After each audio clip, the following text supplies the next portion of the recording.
Steve joins us in Kansas City. Steve, welcome to the Ramsey Show.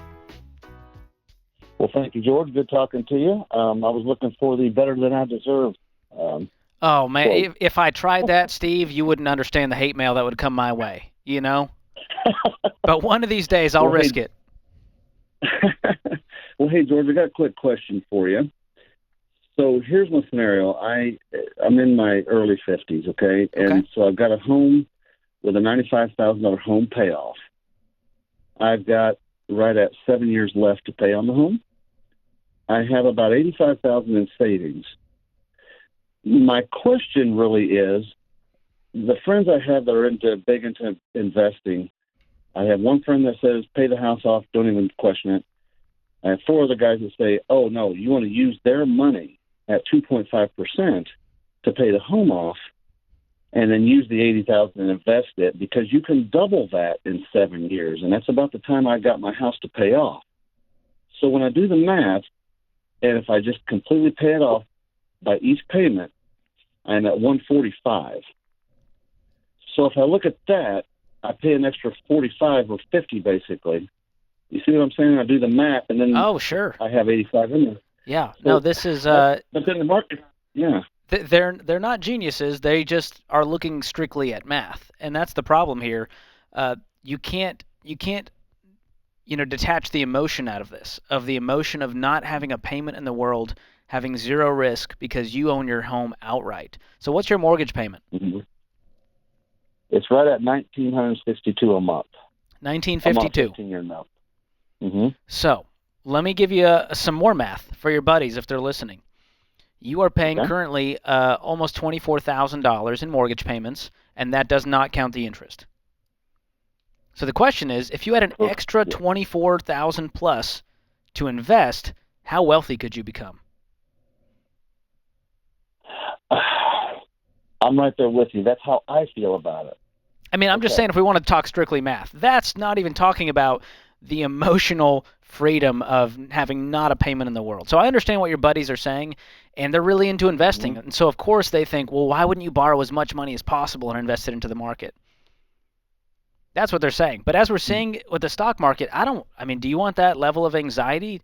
Would you, if you paid off your house, you can always go remortgage it and invest it into the market if you really, really miss having a payment. Right. And in the way the market is right now, that's kind of how I'm feeling. Like, get debt-free first, and then I can invest as much as I can afford at that point. Exactly. I want you to free up this money in your life so that you can really build wealth, so that you don't have to worry about a payment at night. And what's your household income?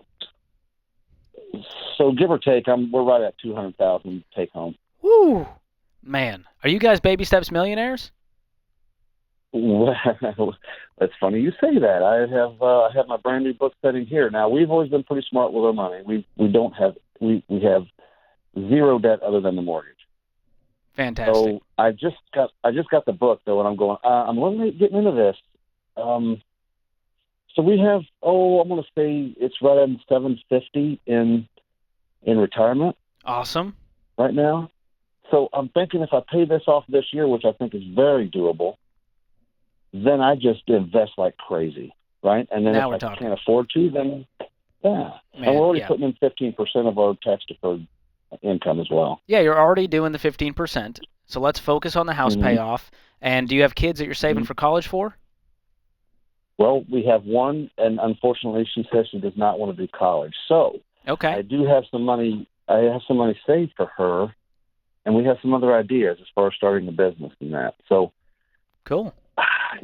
I have mixed emotions about that, but that's where that's at. All right. Well, hey, if I'm you got $85,000 in savings, and we need to make sure we're setting aside our fully funded emergency fund. Is that part of the 85? No, we've got about $20,000 in an emergency fund.